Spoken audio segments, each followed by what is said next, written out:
જોઈને જ મોઢામાં પાણી આવી જશે અને બનાવ્યા વગર રહી નહીં શકાય.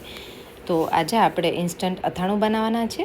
જનરલી આ જે લગ્ન પ્રસંગમાં હોય ને એ ટાઈપનું બનાવશો આપણે. જ્યારે પણ તમે લગ્નમાં જાઓ ને ત્યારે જોજો, અત્યારે આ સિઝનમાં આ ઇન્સ્ટન્ટ અથાણું હોય જ છે. તો આજે આપણે કેરીનું એકદમ ઇઝી અથાણું બનાવશું, જે તરત જ ખાવામાં તમે લઈ શકો છો. તો એના માટે કોઈ બી કેરી દેશી ચાલશે અને તોતાપુરી કોઈ પણ કેરી તમે લઈ શકો, પણ થોડી ઓછી ખટાશવાળી ખાવી હોય તો તમારે આ તોતાપુરી કેરીનો યુઝ કરવો પડશે. તો મેં 5 થી 10 મિનિટ એને પલાળીને રાખી હતી, કારણ કે આપણે આની છાલ નથી ઉતારવાના. એટલે હંમેશા હું તમને કહું એ પ્રમાણે કે જ્યારે પણ આવી રીતે અથાણા કે કંઈ બી બનાવો ને, કેરી યુઝમાં લો ને, કાચી કેરી, એટલે એને થોડી વાર માટે પલાળીને રાખવાની. પછી એને લૂછી અને પછી એને આ રીતે કટ મૂકવાના છે, એટલે કે નાના નાના આપણે પીસ કરી દીધેલા છે. અહીંયા મેં થોડા મીડિયમ સાઇઝના કરેલા છે.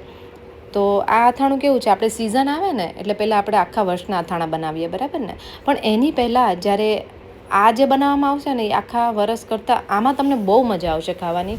કારણ કે આ અથાણા આપણે જલ્દીથી બનાવી અને તરત ને તરત યુઝમાં પણ લઈ શકાશે. થોડા કડકે હશે, એટલે કે આ છે ને એકદમ પોચી નહીં પડે કેરી, એટલે બહુ મજા આવતી હોય છે ખાવાની. તાજા તાજા બનાવો ને ખાજો, બહુ મજા આવશે ખરેખર.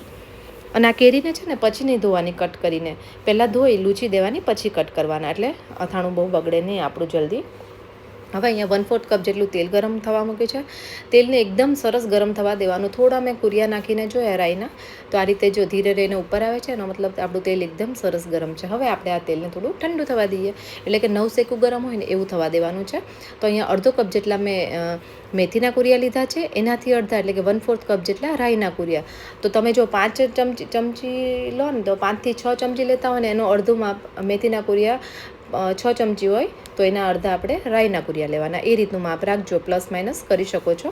મેં અહીંયા અડધો કપ મેથીના અને 1/4 કપ જેટલા રાઈના. તો સૌથી પહેલાં રાઈના કુરિયાને આ રીતે કરી વચ્ચે ખાડો પાડીએ. હવે એના પછી અંદર આપણે મેથીના કુરિયા નાખવાના છે. આ એટલા માટે કરવાનું છે કારણ કે તેલ જો થોડું એ ગરમ હશે અને આની અંદર પડશે ને, તો ઘણીવાર છે ને રાઈના કુરિયા હોય ને ચિકાશ પકડી લેશે, એટલે આપણું અથાણું બગડી જતું હોય અથવા તો ચીકણું લાગતું હોય કે ફૂગ વળી જતી હોય. એવું ના થાય એના માટે આ રીતે કરવાનું. રાઈના કુરિયાને એકદમ આમ કિનારી પર, વચ્ચે મેથીના, અને એની વચ્ચે ખાડો પાડી આપણે અડધી ચમચી જેટલી હળદર નાખવાની છે. જો અહીંયા આપણે અડી શકાય એવું છે, અત્યારે 9 સેકું ગરમ છે તેલ, એટલે આ રીતે પહેલાં હળદર ઉપર, પછી થોડું થોડું આ રીતે કરી આખામાં નાખી અને થોડી વાર માટે, એટલે કે 1 થી 2 મિનિટ માટે ઢાંકીને રાખવાનું, જેથી કરીને એની સુગંધ એકદમ સરસ ભળી જશે અને મસાલાય સરસ ભળી જશે. અને જો તમે લોકો હિંગ ખાવા માગતા હોય ને, તો તમારે આપણે જે અડધી ચમચી હળદર નાખીને એની સાથે તમારે થોડી હિંગ પણ નાખી દેવાની. અત્યારે મેં હિંગનો યુઝ નથી કર્યો, કારણ કે અમારા ઘરમાં હિંગ નથી ખવાતી. તમારા લોકો ખાતા હોય તો તમે એડ કરી શકો છો. હવે આપણે આ રીતે મિક્સ કરી દેવાનું.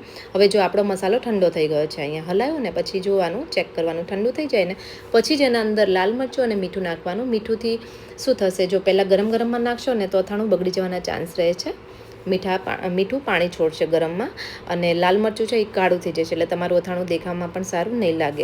એટલે પછી મેં 2 ચમચી મરચું અને મીઠું થોડું આગળ પડતું નાખવાનું, ટેસ્ટ પ્રમાણે એડ કર્યું. તો આ રીતે સરસ મસાલો બનીને રેડી થઈ ગયો છે આપણો આ સંભાર.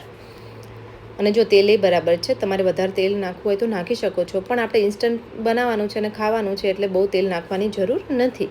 ઓછું નાખશો તો પણ ચાલશે. હવે કેરી નાખી આને મિક્સ કરી દેવાનું, અને આ રીતે 1 કલાક કે 2 કલાક માટે ને રહેવા દેજો, એટલે સરસ પડી જશે મસાલો. આમ તો 3-4 કલાક રાખશો તો પણ વાંધો નથી, તરત 1-2 કલાક પછી તમે ખાવામાં લઈ શકો છો. તો મસ્ત મજાનું અથાણું બનીને રેડી થઈ ગયું છે. પછી આ ઇન્સ્ટન્ટ છે એટલે તમારે એને ફ્રીઝમાં રાખવાનું રહેશે. 2-3 કલાક બહાર રાખજો, પછી ફ્રીઝમાં મૂકી દેજો. જો તેલ સરસ દેખાય છે છૂટું પડેલું.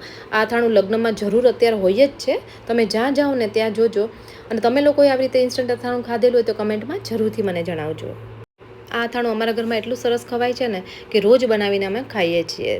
તમે કોના લગ્નમાં ખાધું એ કમેન્ટમાં જરૂરથી જણાવજો. તો ચલો ફરી મળીએ એક નવી રેસીપી સાથે.